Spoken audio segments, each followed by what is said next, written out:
Right. We'll probably stop in a minute. Just gonna talk a little bit more before I call an end to this part. One thing that really bugged me, another criticism of the game, was the fact that people bashed Deke's new voice actor. Not, you know, aggressively or anyway, or were overly critical to him personally. On a personal basis, is what I was trying to say.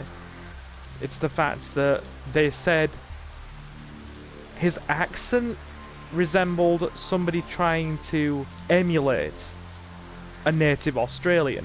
When I've watched some of the podcasts and various things that were done on the Residents of Evil channel, and Deke's voice actor is a native Australian. He's a native-born Australian who has spent the bulk of his life in Australia. And yet they criticised him for not sounding Australian enough. Anyway, yeah. So, let's sum up things that I like about this game. An expansion to the Fear Effect storyline. Obviously, that's all too good. Because, well, let's face it, the Fear Effect storyline was kind of just left after Fear Effect Inferno was discontinued. And I actually don't have any issues with the voice actors. The voice actors they have chosen for the roles are absolutely on point.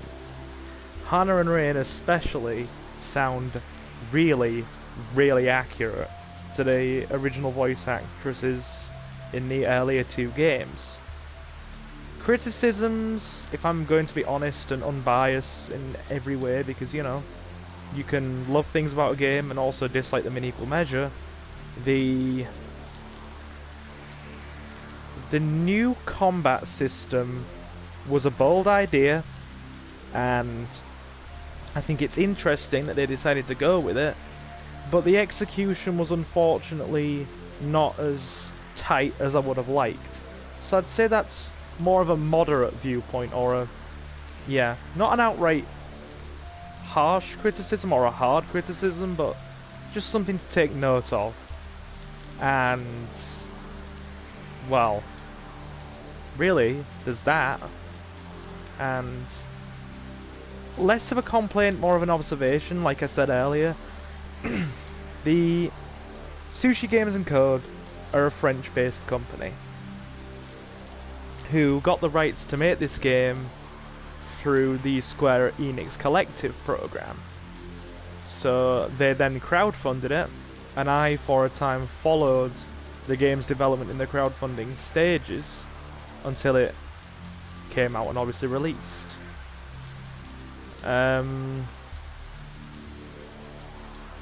So being I'm trying to be tactful here in the way I say this, because like I said, being obviously a French company, they will have obviously written up the original dialogue in French before translating it for the English-speaking voice actors.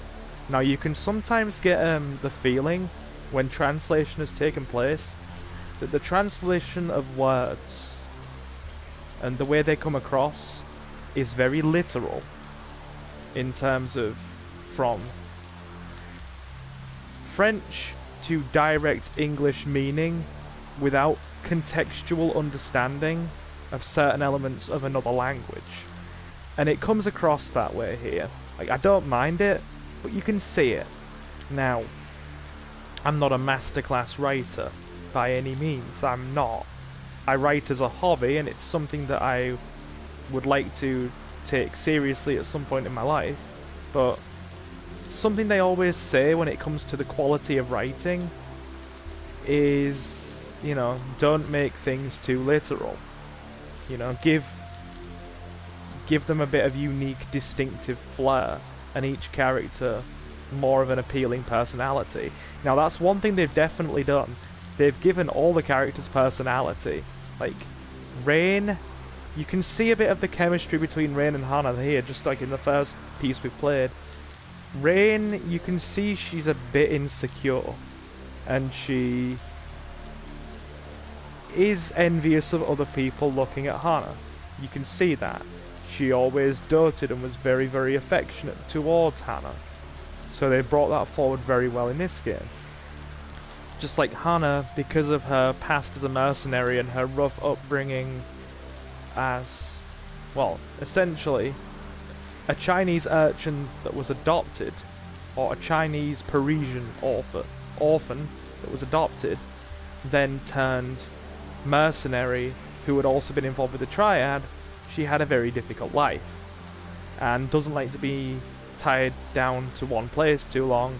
It makes her feel unsafe, and they also highlighted that here.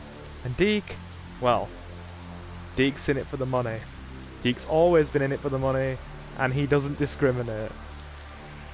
So, yeah, we haven't seen enough of Glass to make judgments. I mean, I saw him later on in the game, and you can tell there's some tension there between him and Hannah, because there was always this strange dynamic, and it was even hinted at in Inferno that Glass had feelings for Hannah. Like, underlying feelings, like, he cared about her and held her in high regard, and that was hinted at, which put him at odds with Rain, ever so slightly, because, you know, they were also involved. So, yeah, there's a hint of that. Well, there's a hint of the romantic involvement between the characters. It's ever so slight in dialogue later on in terms of how Glass walks away from them after a job and does not have any contact with the rest of the group for quite a long time. Anyway, if you want more of this video, we will cover that. Want more of this video. If you want more of this game, then let me know, and I will play it through for you, and we will cover it in, yeah, later parts, alongside, you know, the Dead Rising playthrough we're doing. So this has been Silver. As always, thank you for your time, and it's always greatly appreciated. So feel free to, you know, leave some feedback, a comment, a like, a dislike, whatever you wish to do. And as always, if you're new and you enjoy what I do, feel free to subscribe or that kind of thing for more content. Oh, I don't like the word content, more gameplay, because content just feels very bland and devoid of any, you know, meaning. So yeah, I enjoy playing these games, and I want to see... Well, that's really the main reason I do it. I enjoy these games, and if other people are having fun watching me play the things that I derive enjoyment from playing, more power to you. Anyway, I will see you again soon, and thank you for your time. As always, it's greatly appreciated. And one last thank you to the guys at Sushee Game & Code for making this game. It's, as a die-hard Fear Effect fan who really enjoyed them when he was younger, played them more as he grew older, and then was quite upset when Fear Effect Inferno was discontinued. Thank you for continuing the storyline, and I look forward to seeing Fear Effect reinvented. Now I'm getting tongue-tied. Thank you guys. See you later. Bye bye.